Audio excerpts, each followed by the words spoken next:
प्रधानमंत्री नरेंद्र मोदी आज 12 बजे वीडियो कॉन्फ्रेंसिंग के जरिए भारत और बांग्लादेश के बीच मैत्री सेतु का उद्घाटन करेंगे। प्रधानमंत्री कार्यक्रम के दौरान त्रिपुरा में कई बुनियादी ढांचा परियोजनाओं का उद्घाटन और शिलान्यास भी करेंगे।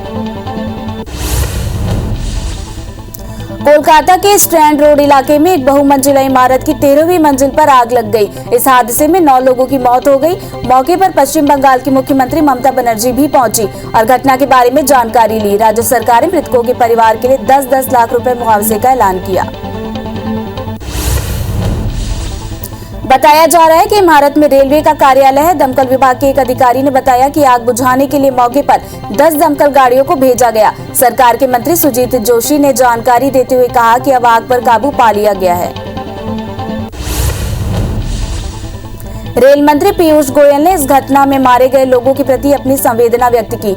उन्होंने कहा कि इस हादसे की जांच के लिए रेलवे राज्य सरकार की हर संभव मदद करेगी। केंद्रीय मंत्री ने बताया कि बड़े अधिकारियों की टीम बनाई गई है जो मामले से जुड़े सभी पहलुओं की जांच करेगी। प्रधानमंत्री नरेंद्र मोदी ने कोलकाता में आग लगने से जान गंवाने वाले लोगों के परिजनों को PMINRF से 2 लाख और गंभीर रूप से घायलों को 50,000 रुपए देने की अनुग्रह राशि देने की मंजूरी दी है। कोलकाता के स्ट्रैंड रोड इलाके की एक बहुमंजिला इमारत में लगी आग का बड़ा असर रेलवे की सेवाओं पर पड़ा है।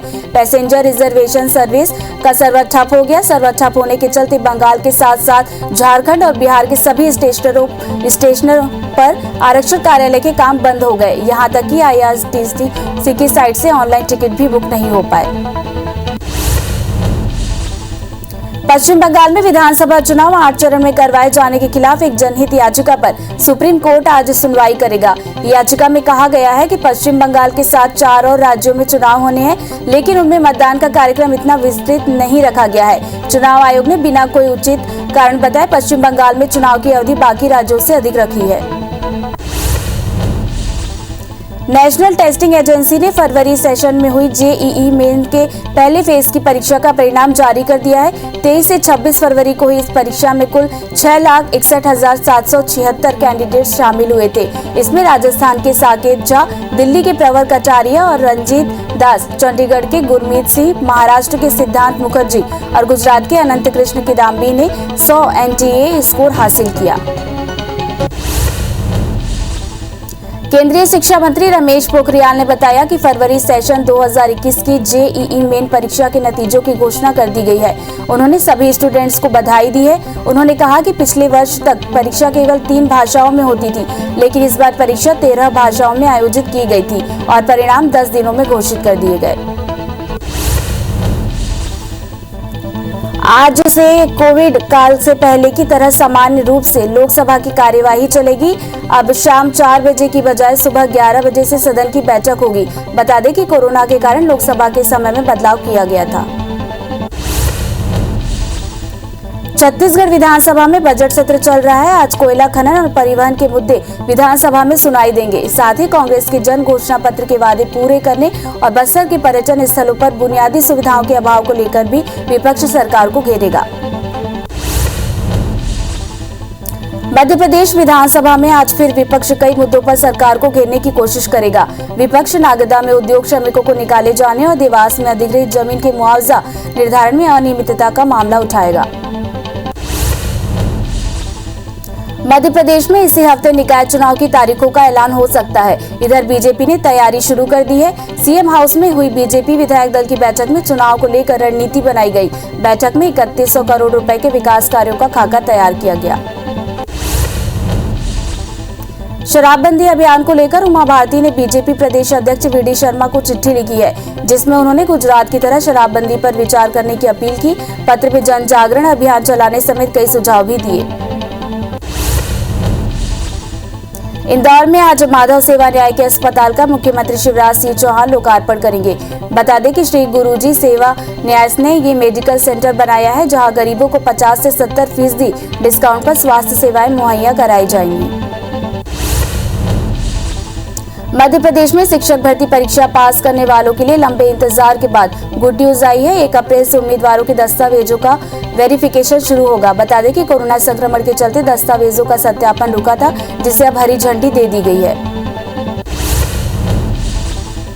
रायपुर के Shaheed Veer Narayan Singh international cricket stadium में चल रही रोड सेफ्टी वर्ल्ड सीरीज 2021 में आज हाई वोल्टेज मुकाबला देखने को मिलेगा। इंडिया लीजेंड्स का मुकाबला इंग्लैंड लीजेंड्स के साथ होने जा रहा है। दोनों ही टीमों ने अपना पिछला मुकाबला आसानी से जीता है। टीम इंडिया 12 अंकों के साथ तालिका में टॉप पर है। दुनिया भर में कोरोना संक्रमितों का आंकड़ा 11 करोड़ 77 लाख को पार कर गया है। वहीं मौत का आंकड़ा 26 लाख 11 हजार को क्रॉस कर गया। अब तक दुनिया में स्वस्थ होने वालों का आंकड़ा 9 करोड़ 34 लाख को पार कर गया। वहीं दुनिया में 2 करोड़ 17 लाख एक्टिव मरीजों का इलाज जारी है। ब्राजील में 18 मार्च तक सारे रेस्टोरेंट और स्टोर्स बंद कर दिए गए हैं।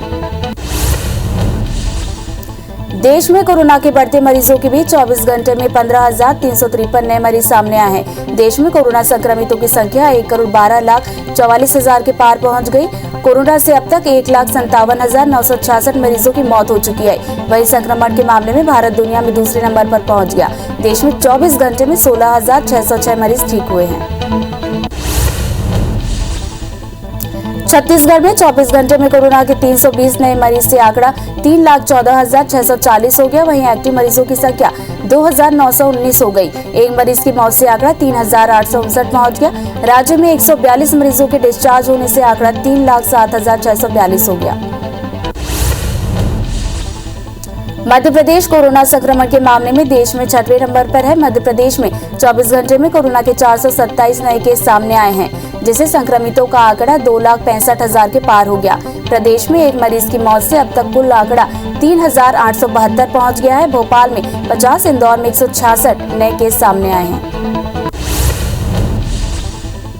महाराष्ट्र में 24 घंटे में 8,744 नए केस से 22,28,000 लोग संक्रमित हो गए। राज्य में 22 मौत के साथ अब तक 52,500 मरीजों की मौत हो चुकी है। प्रदेश में 97,637 एक्टिव मरीजों का इलाज चल रहा है। राज्य में 24 घंटे में 9,068 लोग रिकवर हुए। पुणे में 1,395 नए केस से कुल संक्रमित 4,22,000 के पार हो गए। राजधानी में नागरिकों से 2 बार यूजर चार्ज वसूले जाने के बीजेपी के विरोध के बाद महापौर एजाज ढेबर के निर्देश जारी किया है। निगम ने अब समेकित कर में सामान्य स्वच्छता कर की राशि को 200 रुपए घटाने का निर्णय लिया। वहीं 500 वर्ग फीट आकार के भूखंड वाले सभी स्लम बस्ती से निगम को यूजर चार्ज नहीं लेगा। कृषि कानून एमएसपी लागू करने की मांग को लेकर संयुक्त किसान मोर्चा की ओर से श्योपुर में किसान महापंचायत का आयोजन किया गया, जिसमें राष्ट्रीय किसान नेता राकेश टिकैत समेत सैकड़ों किसान शामिल हुए। किसान महापंचायत में राजनीतिक दलों को मंच से दूर रखा गया। मध्य प्रदेश में कायाकल्प अवार्ड 2020-21 के नामों की घोषणा कर दी गई है। जबलपुर का विक्टोरिया जिला अस्पताल ने इसमें बाजी मारी है और पहला स्थान प्राप्त किया। भोपाल को दूसरा तो विदिशा को तीसरा स्थान प्राप्त हुआ है। सिविल या सामुदायिक अस्पतालों में जबलपुर के पाटन CHC को दूसरा स्थान प्राप्त हुआ।